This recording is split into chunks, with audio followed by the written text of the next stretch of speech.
Samadhi é uma palavra antiga do sânscrito para a qual não existe nenhum equivalente moderno.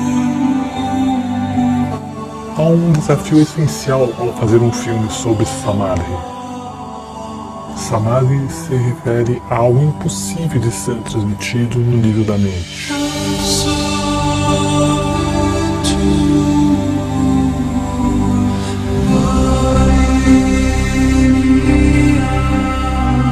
Este filme é simplesmente a manifestação exterior da minha jornada interior.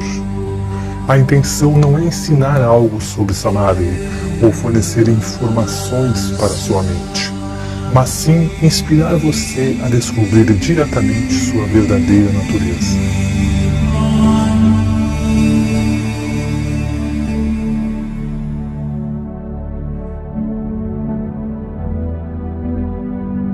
Samadhi é mais relevante hoje do que em qualquer outra época da história.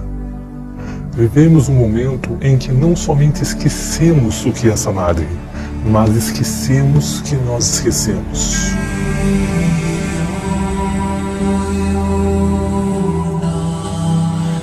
Esse esquecimento é Maya, a ilusão do eu.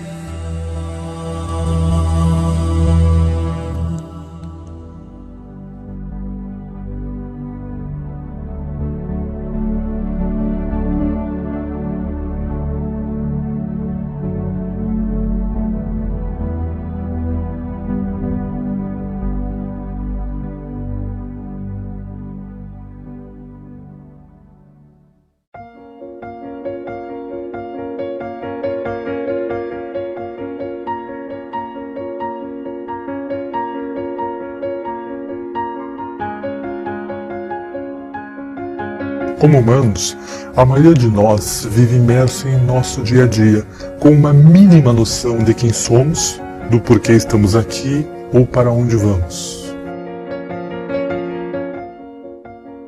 A maioria de nós nunca percebeu o verdadeiro ser, a alma, ou o que Buda chamou Anatta, aquilo que está além do nome e da forma das coisas, além do pensamento. Como resultado, acreditamos que somos esses corpos limitados. Vivemos com medo, consciente ou inconsciente, de que a estrutura limitada do eu, com a qual estamos identificados, irá morrer.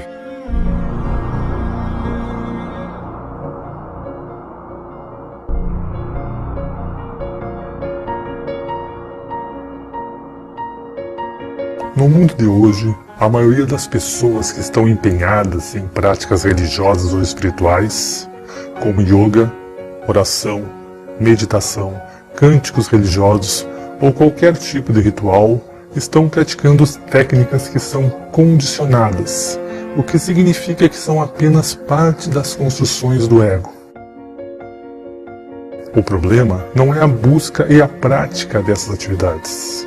Pensar que você encontrou a resposta em alguma atividade externa é o problema. Espiritualidade, em sua forma mais comum, não é diferente do pensamento patológico que está acontecendo por toda parte. É mais uma agitação da mente. É mais uma atividade humana do que uma expressão do ser. A construção do ego precisa de mais dinheiro, mais poder, mais amor, mais tudo. Aqueles que estão no chamado caminho espiritual desejam ser mais espiritualizados, mais despertos, mais serenos, mais pacíficos, mais iluminados.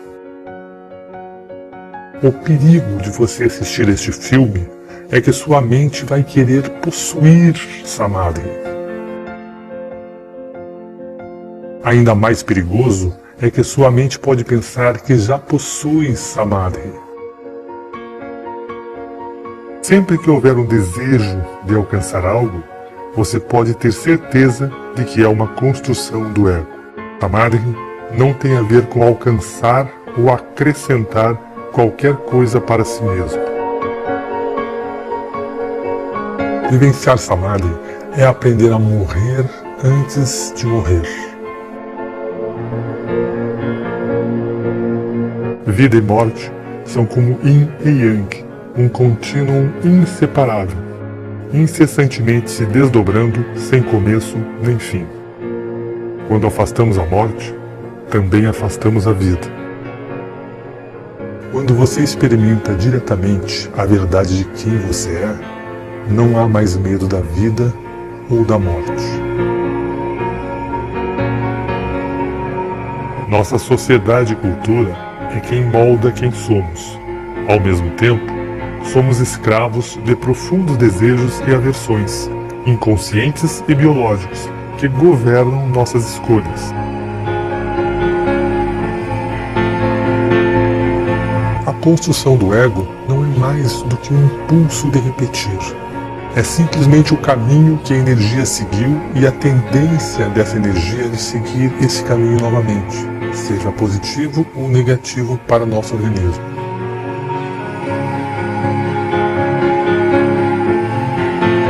Existem infinitos níveis de memória ou níveis mentais, espirais dentro de espirais.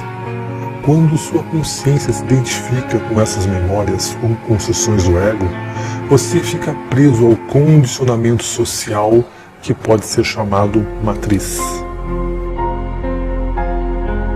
Há aspectos do ego de que podemos estar conscientes, mas são os aspectos inconscientes, conexões muito antigas, medos existenciais primitivos que realmente estão dirigindo toda a máquina. Padrões infinitos de apego à busca do prazer e ao afastamento da dor são sublimados em comportamentos patológicos. Nosso trabalho, nossos relacionamentos, nossas crenças, nossos pensamentos e todo o nosso modo de viver. Como gado, a maioria dos seres humanos vive e morre em uma obediência passiva, alimentando a matriz com suas próprias vidas.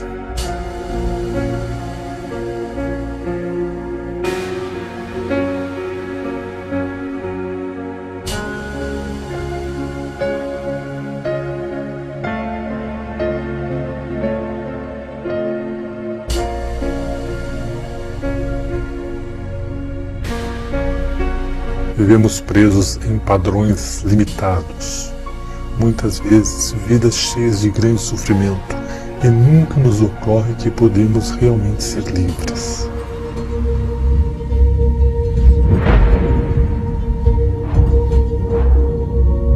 É possível abandonar a vida que foi herdada do passado para viver uma nova vida através do despertar do mundo interior.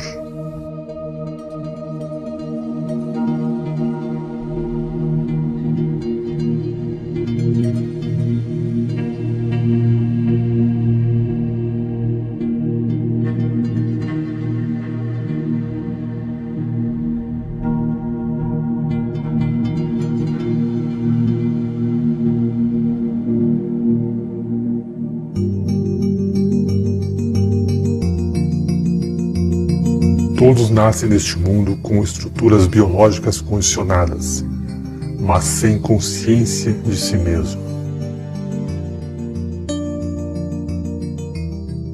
Quando você olha para os olhos de uma criança, não há vestígio do ego, apenas um vazio luminoso. O que cresce dentro dessa criança são máscaras que escondem a consciência. Shakespeare disse: "O mundo inteiro é um palco, e todos os homens e mulheres não passam de meros atores."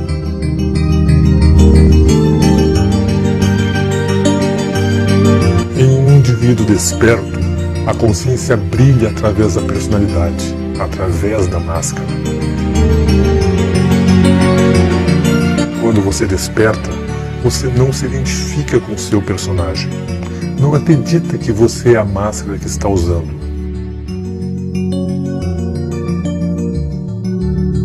Mas também não abandona o papel que está desempenhando.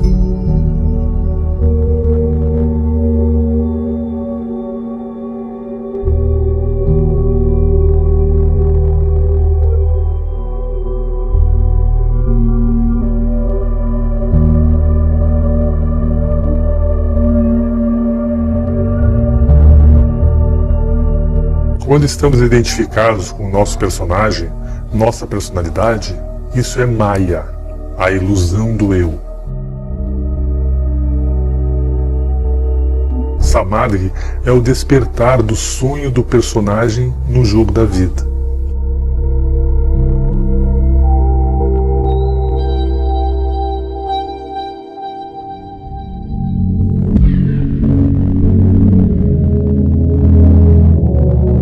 Dois 2.400 anos depois que Platão escreveu a República, a humanidade ainda está saindo da caverna de Platão. Na verdade, podemos estar mais fascinados por ilusões do que jamais estivemos.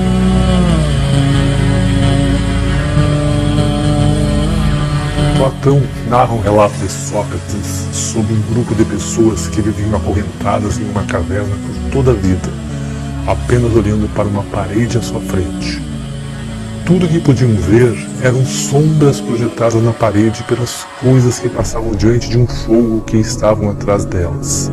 Esse show de marionetes se torna um mundo real para aquelas pessoas. De acordo com Sócrates, as sombras pareciam tão verdadeiras que os prisioneiros jamais conseguiram ver a realidade.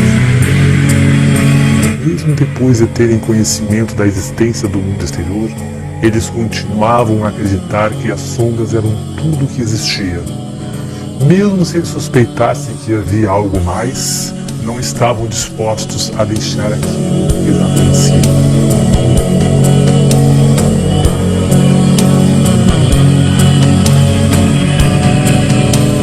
A humanidade hoje é como aquelas pessoas que só veem as sombras na parede da caverna. As sombras são os nossos pensamentos. O mundo da mente, dos pensamentos, é o único mundo que conhecemos. Mas há outro mundo que está além do pensamento, além da mente dualista. Você está disposto a sair da caverna? A deixar tudo o que você acredita ser realidade? Para descobrir a verdade de quem você realmente é?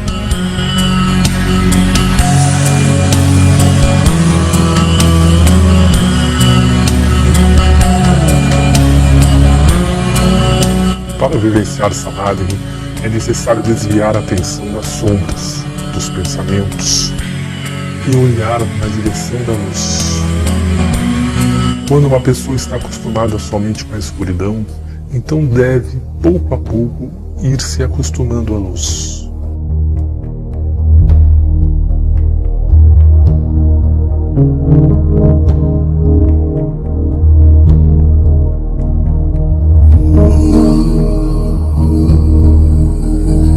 Da mesma forma, se adaptar a qualquer novo paradigma leva tempo e esforço, e exige uma vontade de explorar o novo e abandonar o velho.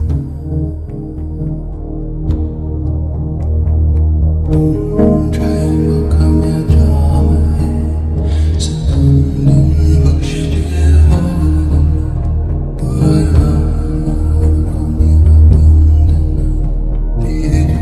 A mente pode ser comparada a uma armadilha para a consciência, como um labirinto ou uma prisão.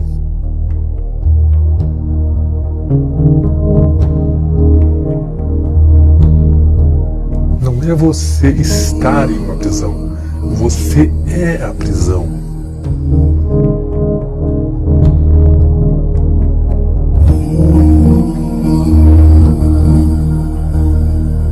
A prisão é uma ilusão. Se você estiver identificado com um eu ilusório, então você está dormindo. Quando você percebe a prisão e passa a lutar para sair da ilusão, então você estará tratando a ilusão como se fosse real, e você ainda permanecerá dormindo. Só que agora, o sonho se torna um pesadelo. Você estará perseguindo e fugindo das sombras para sempre.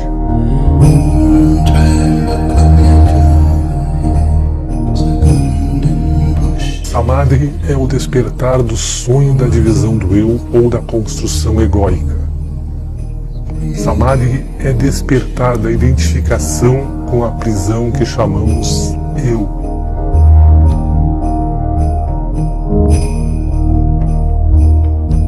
Você nunca poderá ser realmente livre, porque onde quer que vá, a prisão estará lá. Despertar não se trata de se livrar da mente ou da matriz. Pelo contrário, quando você não está identificado, então você pode experimentar o jogo da vida em sua totalidade, apreciando o show da vida como ele é, sem desejo ou medo. Nos antigos ensinamentos, isso era chamado de jogo divino de Lila, o jogo de atuar na dualidade.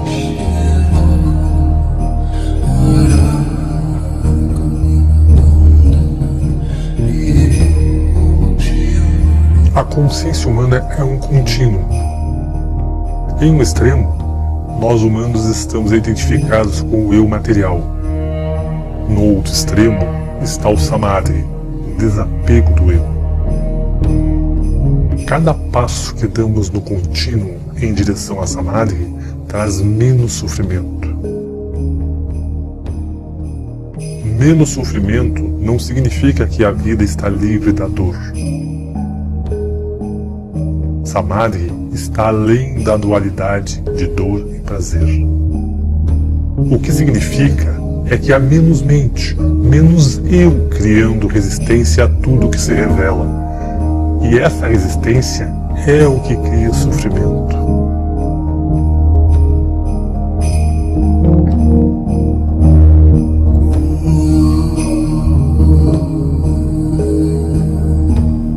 Pensar Samadhi, ao menos uma vez, permite que você veja o que está na outra extremidade do contínuo da consciência, para que você veja que há algo além do mundo material e do interesse egoísta.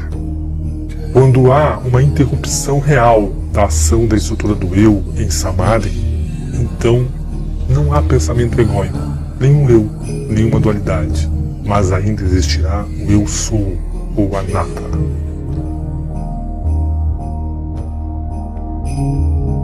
Nesse vazio está o amanhecer da verdadeira sabedoria. A compreensão de que o ser interior está muito além do jogo da dualidade, além de todo o contínuo. O ser interior é atemporal, imutável, sempre presente aqui e agora. A iluminação é a fusão da espiral primordial, do mundo manifestado ou do lótus em constante mutação, no qual o tempo se desdobra com o seu ser atemporal. Sua conexão interna cresce como uma flor desabrochando, desde o momento em que você não mais se identifica com o eu, tornando-se uma ponte viva entre o mundo do tempo e o mundo atemporal.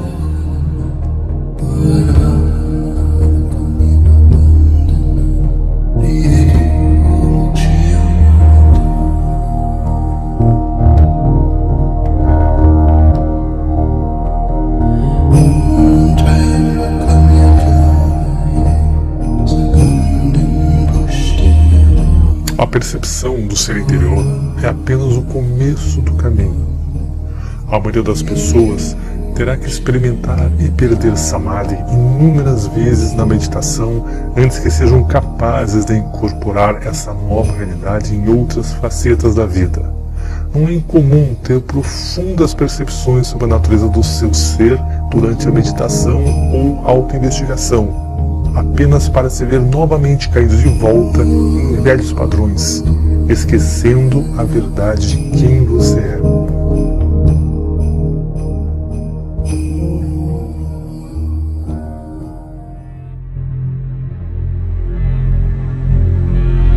Para perceber a quietude ou o vazio em cada aspecto da vida, em cada aspecto de si mesmo, é preciso tornar-se o próprio vazio dançando, como ocorre com todas as coisas.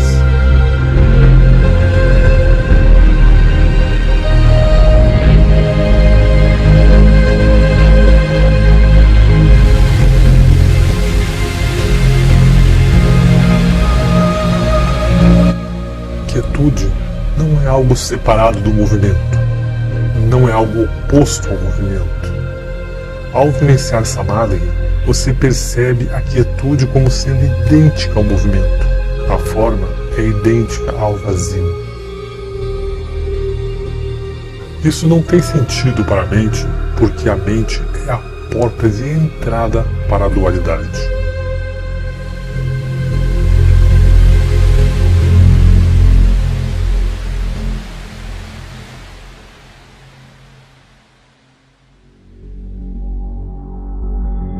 René Descartes, pai da filosofia ocidental, é famoso pela máxima: penso, logo existo. Nenhuma outra frase resume de maneira mais clara a queda da civilização e a total identificação com as sombras na parede da caverna. O erro de Descartes, como o erro de quase todos os seres humanos, foi identificar o ser interior com o pensamento.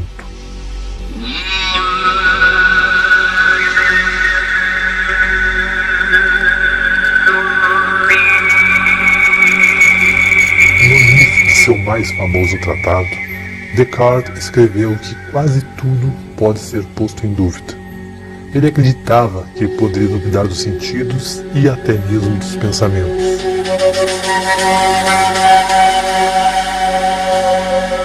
Da mesma forma, no Kalama Sutra, com o objetivo de encontrar a verdade, Buda disse que devemos duvidar de todas as tradições, escrituras, ensinamentos, além de todo o conteúdo da mente e dos sentidos.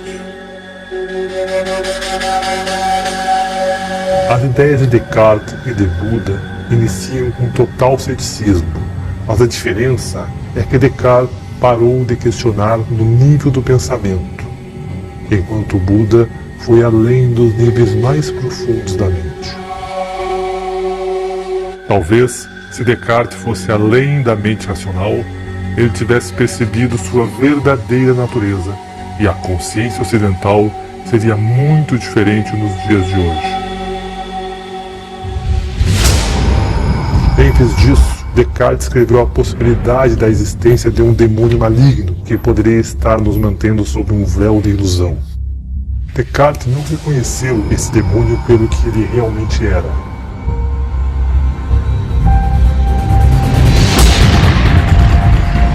Como no filme Matrix, nós poderíamos estar conectados a uma programação elaborada para alimentar um mundo de sonhos e ilusão. No filme, os seres humanos vivem na matriz, enquanto em outro nível são apenas baterias, alimentando com sua força vital as máquinas, que usam a energia humana para seus próprios propósitos.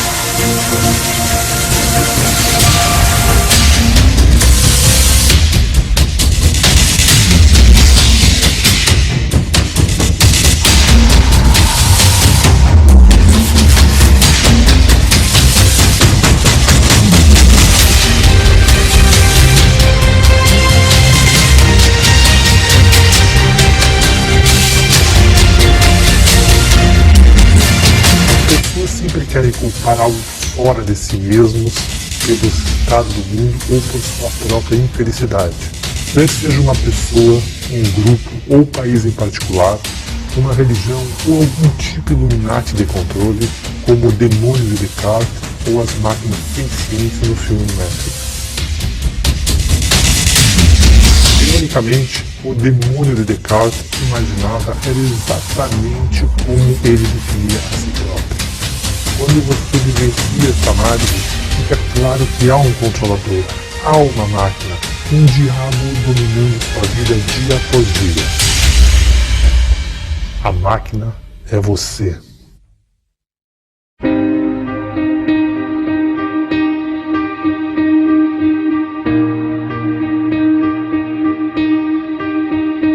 A estrutura do ego é composta de uma porção de pequenos subprogramas ou pequenos chefes. Um chefinho deseja comida, outro deseja dinheiro, outro status, posição, poder, sexo, intimidade. Outro quer mais consciência ou atenção dos outros. Os desejos são literalmente infinitos e nunca podem ser satisfeitos. Gastamos muito tempo e energia decorando nossas prisões, cedendo às pressões para melhorar nossas máscaras e alimentando os pequenos chefes, tornando-os mais poderosos. Como viciados em drogas, quanto mais tentamos satisfazer nossos chefinhos, mais alimentamos nossos desejos.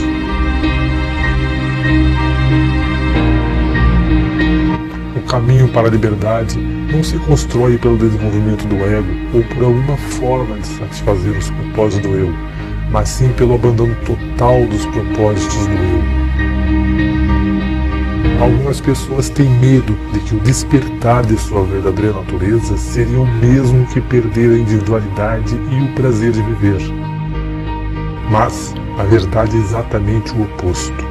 A real individualidade somente pode ser expressada quando o ego é superado. Permanecer adormecido na mecânica do sistema é o motivo pelo qual a maioria de nós nunca descobre o que a alma realmente quer expressar.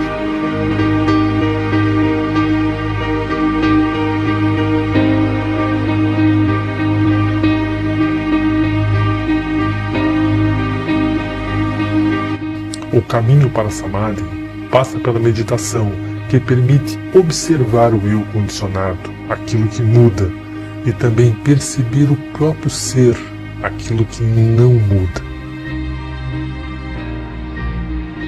Quando você alcançar um estado de quietude, a fonte de seu ser, então você espera mais instruções, mas sem exigências quanto a qualquer modificação no mundo exterior. Não é mais a vontade do ego, mas a vontade do ser sendo realizado. Se a mente tentar mudar o mundo exterior somente para ajustá-lo a alguma ideia do que acredita ser a verdade, é o mesmo que tentar mudar a imagem em um espelho, tentando modificar a própria imagem refletida. Para ver a imagem no espelho sorrir, você obviamente não pode manipular a imagem refletida. Você deve perceber que você mesmo é a fonte da imagem no espelho. A compreensão do verdadeiro ser não implica necessariamente que qualquer coisa no mundo exterior precisa mudar. O que muda é a consciência, a energia interior, que é libertada dos padrões condicionados e torna-se disponível para ser direcionada pelo ser.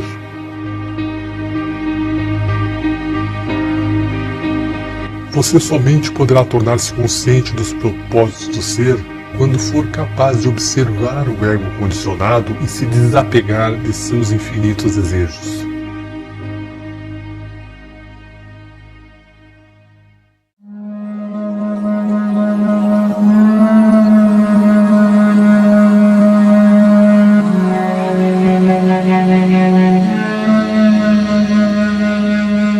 Sísifo é um personagem da mitologia grega que foi condenado pelos deuses a repetir uma tarefa sem sentido por toda a eternidade. Sua tarefa era empurrar uma pedra montanha acima e depois deixá-la rolar na eternidade.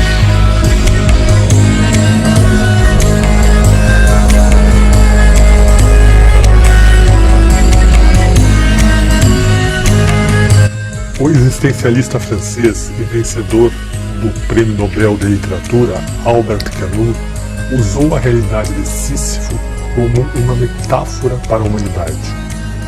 Então perguntou: como podemos encontrar significado nesta existência absurda?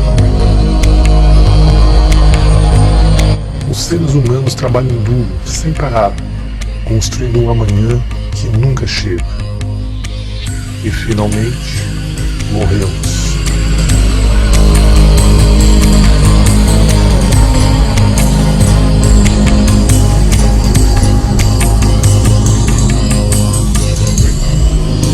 Ao percebermos essa verdade, surgem dois caminhos.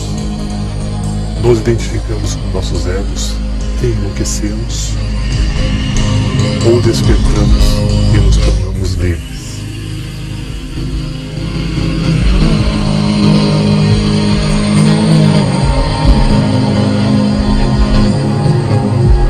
Nunca teremos sucesso em nossa luta no mundo exterior, porque este é apenas um reflexo do nosso mundo interior.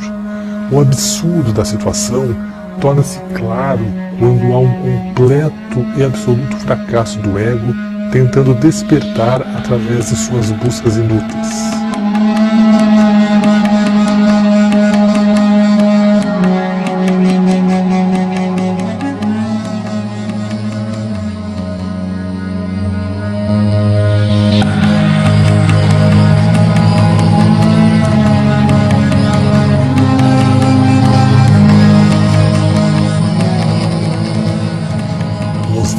Há um ditado: antes da iluminação, corte lenha e carregue água. Após a iluminação, corte lenha e carregue água.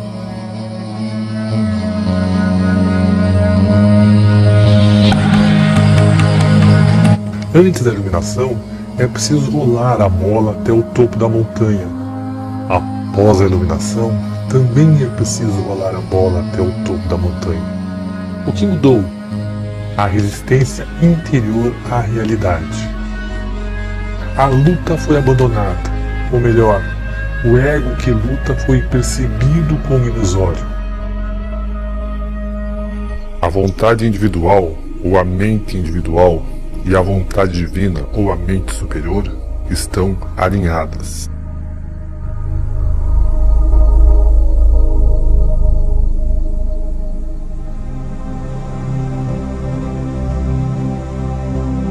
Samadhi é acabar com toda a resistência interior à mudança dos fenômenos externos, sem nenhuma exceção.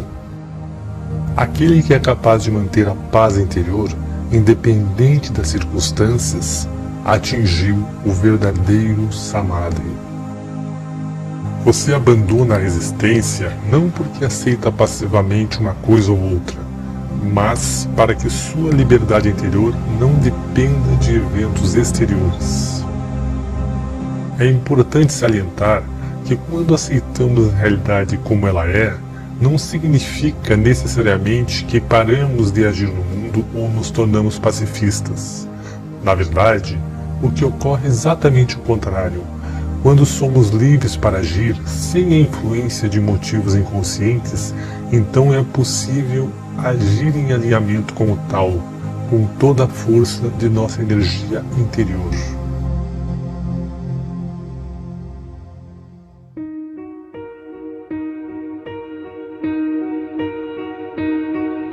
Muitos podem argumentar que precisamos lutar mais duramente contra nossos inimigos para mudar o mundo e conquistar a paz. Lutar pela paz é como gritar pelo silêncio. Apenas cria mais daquilo que você não quer. Hoje em dia há uma guerra contra tudo. Guerra contra terrorismo, guerra contra a doença, guerra contra a fome.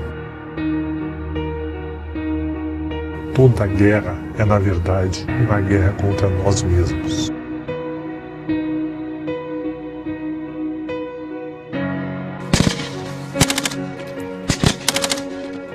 A guerra é parte de um delírio coletivo. Dizemos que queremos a paz, mas continuamos a eleger líderes que defendem a guerra.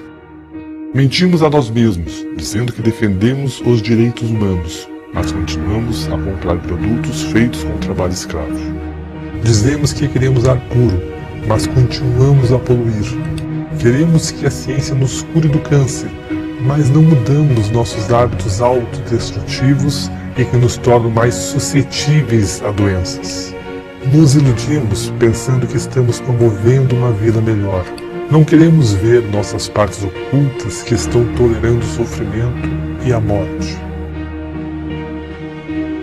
A crença de que podemos ganhar a guerra contra o câncer, a fome, o terror ou qualquer outro inimigo que foi criado por nosso próprio modo equivocado de pensar e agir, na verdade, apenas alimenta a ilusão de que não precisamos mudar a forma como agimos neste planeta.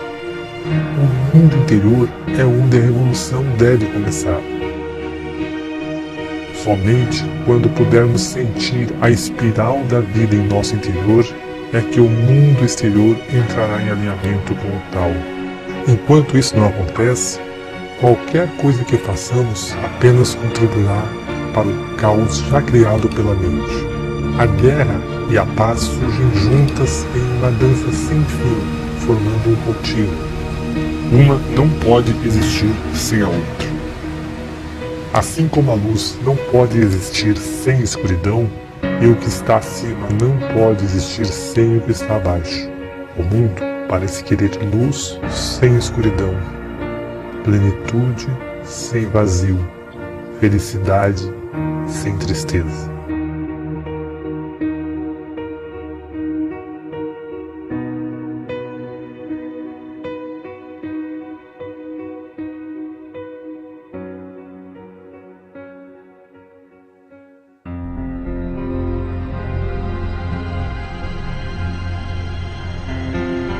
Quanto mais a mente se envolve, mais dividido o mundo se torna.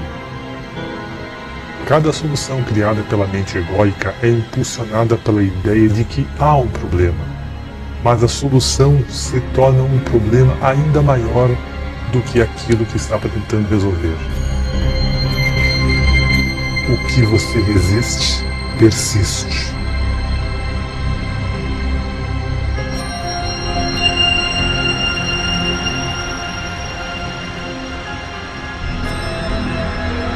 A criatividade humana cria novos antibióticos somente para descobrir que a natureza fica mais esperta à medida que as bactérias se fortalecem.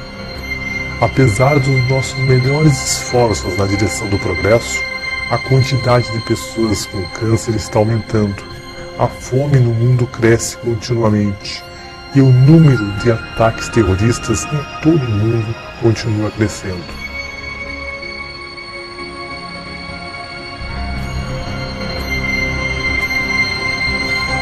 O que há de errado com nossa forma de pensar e agir? Como um aprendiz de feiticeiro do poema de Goethe, conquistamos um grande poder, mas nos falta sabedoria para utilizar este poder. O problema é que não entendemos a ferramenta que estamos usando. Não entendemos a mente humana nem a sua real função e propósito.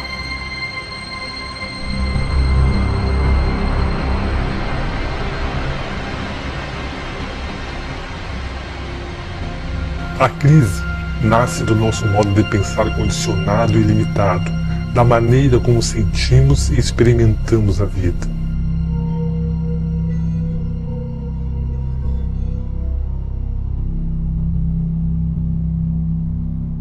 O racionalismo roubou nossa capacidade de reconhecer e experimentar a sabedoria das culturas antigas.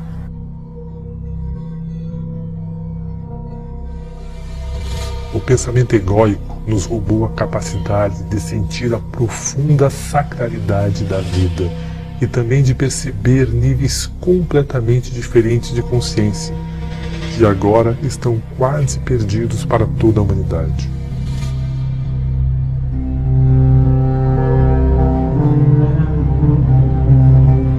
Na antiga tradição egípcia, néters eram formas arquetípicas cujas características podiam ser encarnadas por aqueles que purificavam seus corpos físico e espiritual para estarem aptos a abrigar níveis de consciência superiores. O néter original, o princípio divino dessa sabedoria, era conhecido como Thoth ou Tehuti, normalmente retratado como um escriba com a cabeça de um pássaro ou de um ibis. Representava a origem de todo o conhecimento e sabedoria. Thoth poderia ser descrito como o princípio cósmico do pensar ou do pensamento. Thoth nos deu a linguagem, os conceitos, a escrita, a matemática e todas as artes e manifestações da mente. Somente aqueles que haviam passado por treinamento especial eram autorizados a acessar o conhecimento sagrado de Thoth. O livro de Thoth não é um livro físico, mas é a sabedoria do reino acástico ou etérico.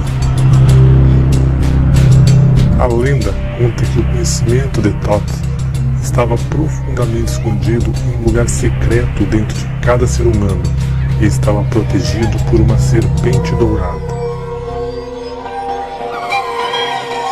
O mito arquetípico da serpente ou dragão que guarda um tesouro permeia muitas culturas.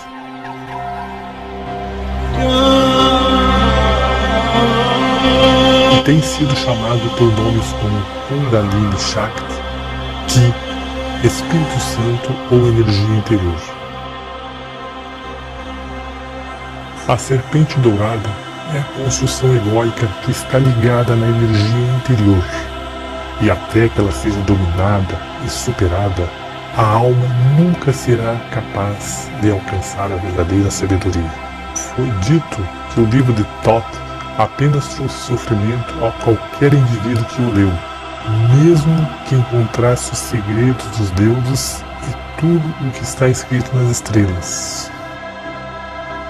O que deve ser entendido é que o livro trouxe sofrimento a qualquer indivíduo que o leu, a qualquer ego que tentou controlar o conhecimento superior. Na tradição egípcia, a consciência desperta era representada por Osíris. Sem essa consciência desperta, qualquer conhecimento ou entendimento obtido pelo eu limitado seria perigoso, desconectado da sabedoria superior. O olho de Horus tinha que estar aberto.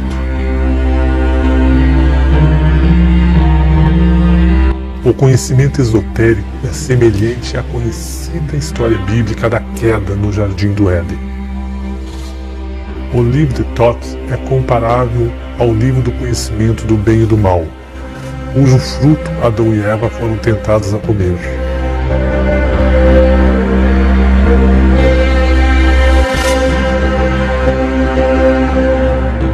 A humanidade comeu o fruto proibido, abriu o livro de Thoth e foi expulsa do jardim.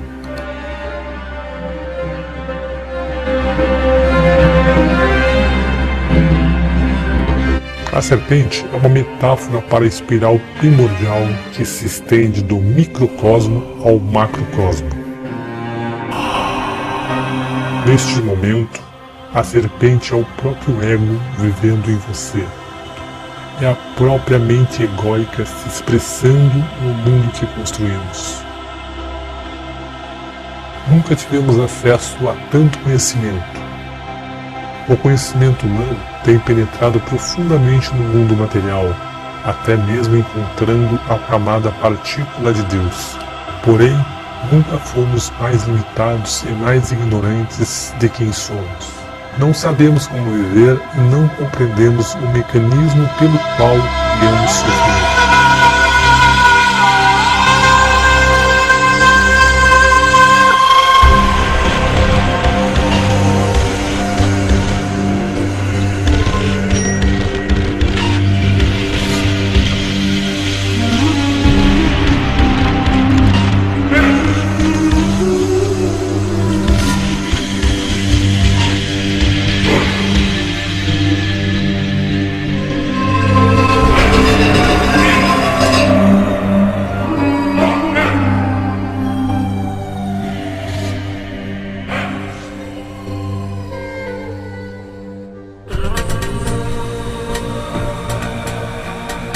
Nossa forma de pensar criou o mundo como é agora.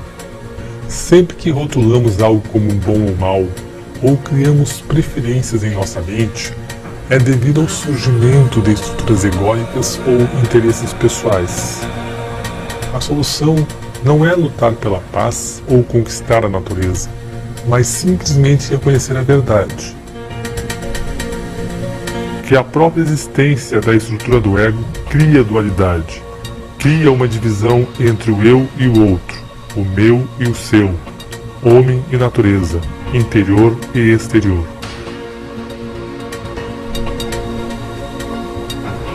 O ego é a violência. O ego cria uma barreira, uma divisão em relação ao outro para afirmar sua própria existência. Sem ego, não há guerra contra nada. Não há egoísmo, não há o impulso egoísta de querer se dar bem, enganando os demais. As crises externas em nosso mundo refletem uma grave crise interna. Não sabemos quem somos. Estamos completamente identificados com o nosso ego, enfraquecidos por nosso medo e separados de nossa verdadeira natureza. Raças, religiões, países, afiliações políticas, qualquer grupo do qual façamos parte, somente reforçam nossa identidade egoísta.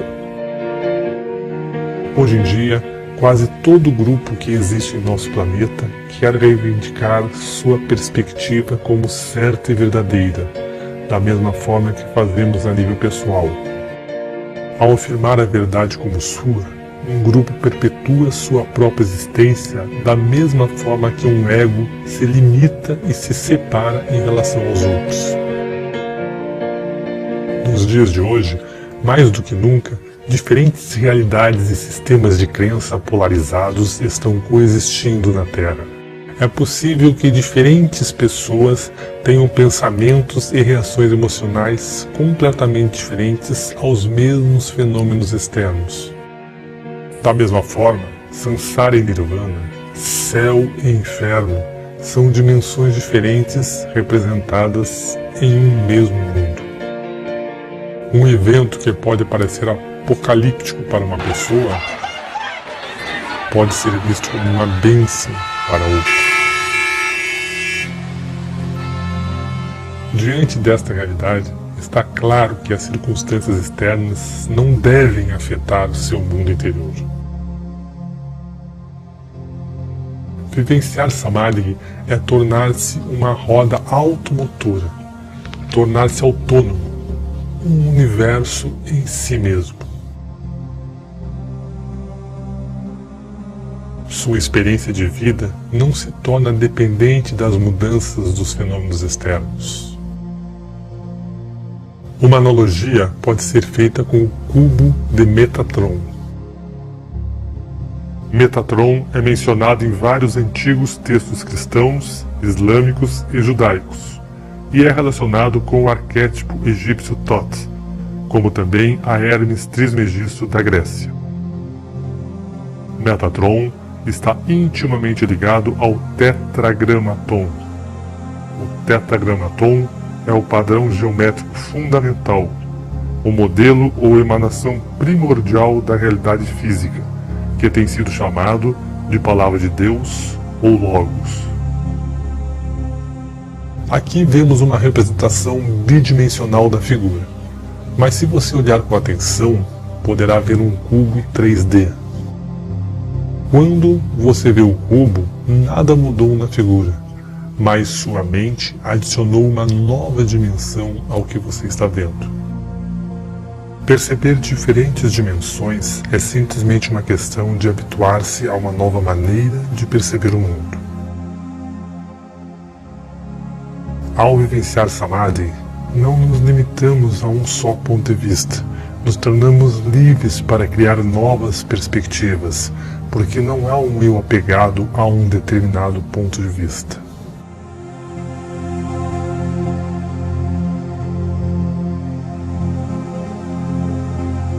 As maiores mentes da história humana sempre apontaram para níveis de pensamento além da estrutura limitada do eu. Para Einstein, a verdadeira medida de um ser humano é determinada principalmente pelo grau e pela compreensão que alcançou em relação à libertação do eu. O pensamento e a existência do eu não são um mal. O pensamento é uma ferramenta maravilhosa quando a mente está a serviço do coração. A filosofia Vedanta diz que a mente é um bom servo, mas um péssimo mestre.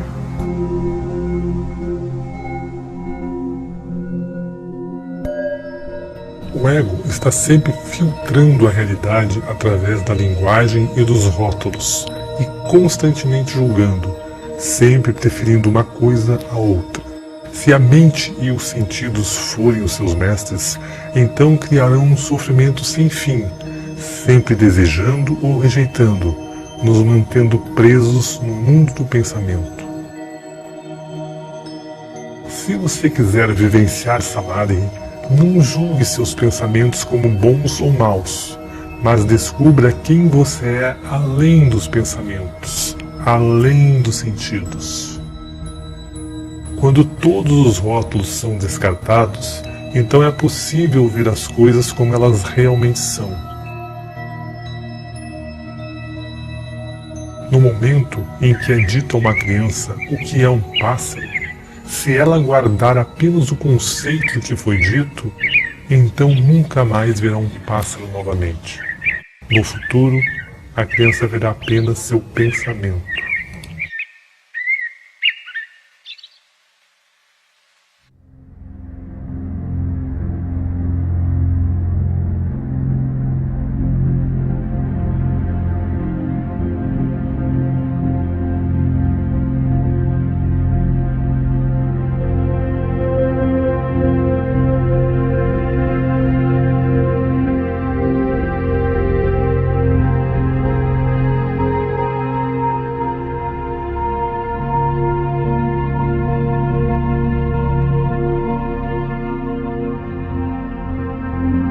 A maioria das pessoas pensa que é livre, consciente e desperta. Se você acredita que já está desperto, então por que se esforça tanto para alcançar o que você acredita que já tem? Antes que seja possível despertar, é necessário aceitar que você está adormecido, vivendo na matriz. Examine sua vida honestamente, sem mentir para si mesmo. Você é capaz de mudar seu padrão de vida robótico e repetitivo? Você consegue parar de buscar o prazer e evitar a dor? Você continua viciado em determinadas comidas, atividades ou passatempos? Você está constantemente julgando, culpando, criticando a si mesmo e aos outros? Sua mente está o tempo todo procurando por novos estímulos, ou você se sente plenamente realizado quando em total silêncio? Você se preocupa com o que as pessoas pensam sobre você? Você está buscando aprovação ou algum reforço positivo?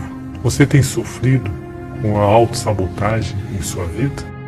O modo como a maioria das pessoas vive hoje será igual ao modo como viverão amanhã, daqui a um ano e daqui a 10 anos.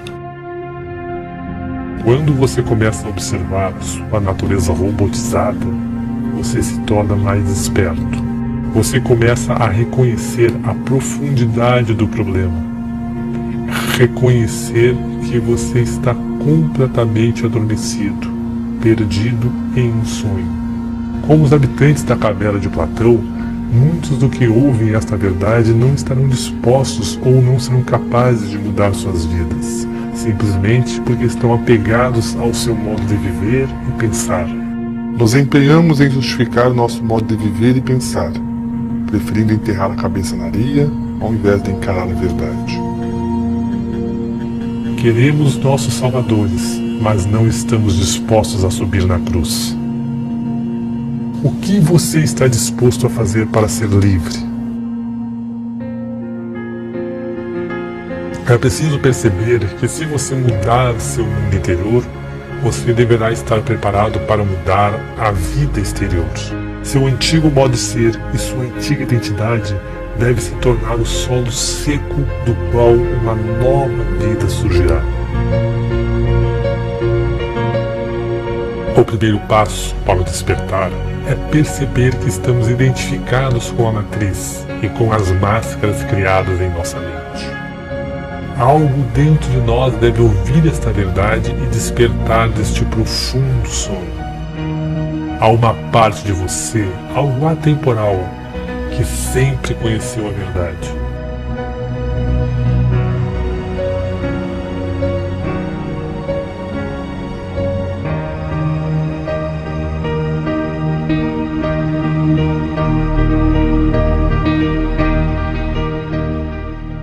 A matriz incutida na mente nos distrai, nos entretém, nos mantém eternamente fazendo, consumindo, apegados em um ciclo de desejo e aversão a coisas que mudam o tempo todo e nos impedindo de despertar nossa consciência, de vivenciar Samadhi, algo que é nosso por direito de nascimento, por sermos seres capazes de evoluir. Pensamento patológico é o que ocorre na vida normal.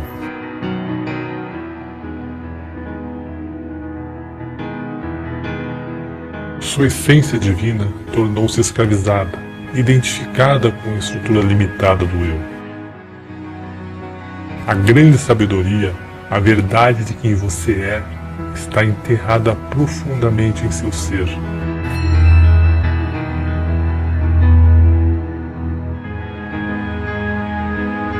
Krishnamurti disse: não é sinal de saúde estar bem adaptado a uma sociedade profundamente doente.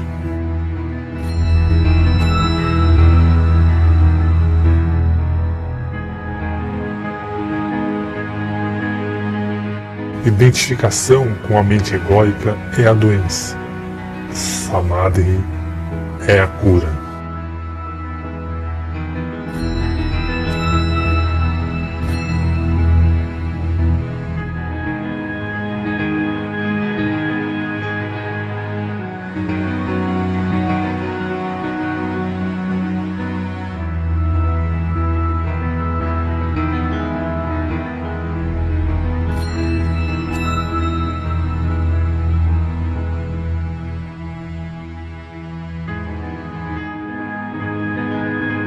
Os santos, sábios e seres despertos que conhecemos pela história da humanidade, todos aprenderam a sabedoria da auto-entrega.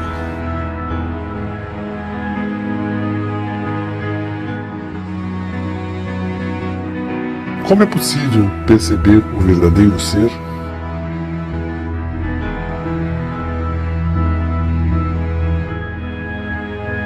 Quando você olhar além do véu de Maia e abandonar o eu ilusório, o que restará?